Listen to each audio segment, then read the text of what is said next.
So I said, okay. And I went back and continued my research of the Bible. I said, I'm not going to let this discourage me or ruin me. So all these things began to came into huge conflict with me. This set off a whirlwind of conflict with me. So I was in a frenzy. And I started telling my friend, and he realized that I was in a Christian crisis, as to say. You know, I was in real crisis. So he took me to back to the scholars at Bob Jones, and he also got me in touch with some Bible scholars at the Moody Institute in Chicago, which is one of the biggest evangelical schools in this country, the Moody Institute, which is where I plan to perhaps do my graduate studies after Bob Jones. And they came together and they had, you know, an intervention, as to say, you know, they tried putting, they began to think, because I started to believe that this book cannot be from God. Not only did I notice changes in the text, but changes in the way the language was spoken. Because you can tell in Hebrew when God is speaking, because it is an extremely eloquent speech, a speech that is not like any type of human speech. You can tell the difference. And then you can see when it automatically changes to almost like slang. It changes to like uneducated speech. I ended up talking to one guy at Bob Jones University, and I don't want to give out his name because he will probably not be very happy with me saying that he is the person who wrecked my faith in Christianity.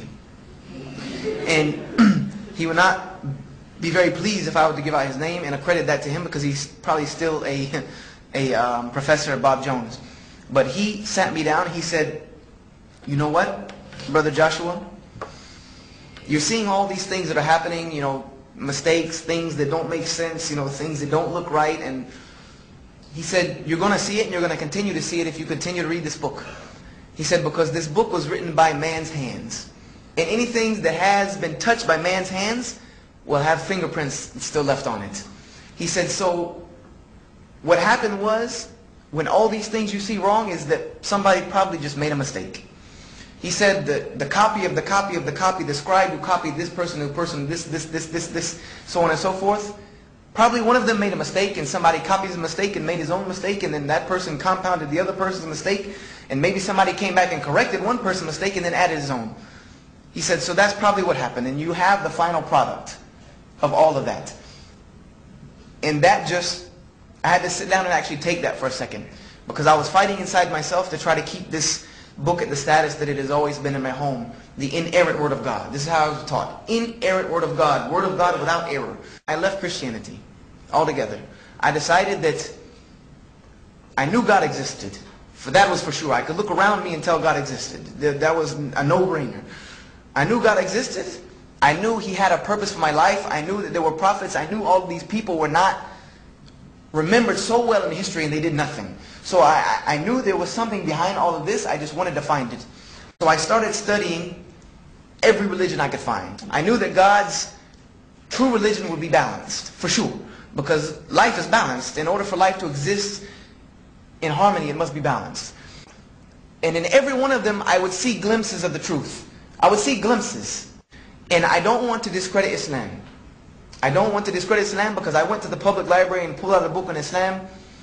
And this book said that Muslims worship a moon god, and they bow their heads 5 times a day to a box in the desert, and they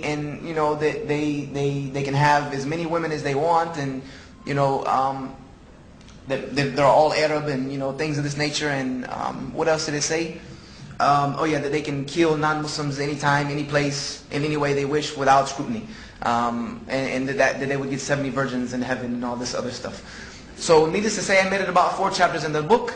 I put the book back. Thank you very much. I took a one of the big fat magic markers and erased Islam off and said, you know, I'm moving on. You know, and I said to myself that if I convert to any other religion, Islam would not be the one, for sure. Thank you very much. I'm done with that one. And so, being 17 years old and having been searching for the truth for about 1.5 years, 2 good years, about 1.5 years, I'll give it good credit, about 1.5 years, really hard searching, I became very frustrated. I became very angry with, at a sense that, you know, I'm looking for you, and you're not doing any effort here. And that was my prayer. I'm looking for you, and I'm not seeing any reverse effort on this end. I felt as though I was in a room with all the lights off. In every doorway, there was about 50,000 doors in the room, and I knew one of them took me out of here, but the lights were off, and the only way I was going to know was be able to read the signs on the door. And I was trying to feel my way through this foolishness to find the right door. And I really got frustrated, and I'm asking God, why don't you just turn on the light for me, please? Just let me out of this foolishness. And I'm a perfectionist at heart. Anything I do, I want to be the best at it. If I was a Christian, I wanted to be the best. If I wanted to be a Bible scholar, I was determined to be the best. So when I decided to get into the street life, for sure no one was going to outdo me. So I went from one way to extremely the other way really quick. I was getting into trouble, getting kicked out of school. I got expelled. I had to go to night school. I was getting arrested. All these things were happening to me at the age of 17. And my grandmother she was bewildered at all of this. She had no idea what had happened to me.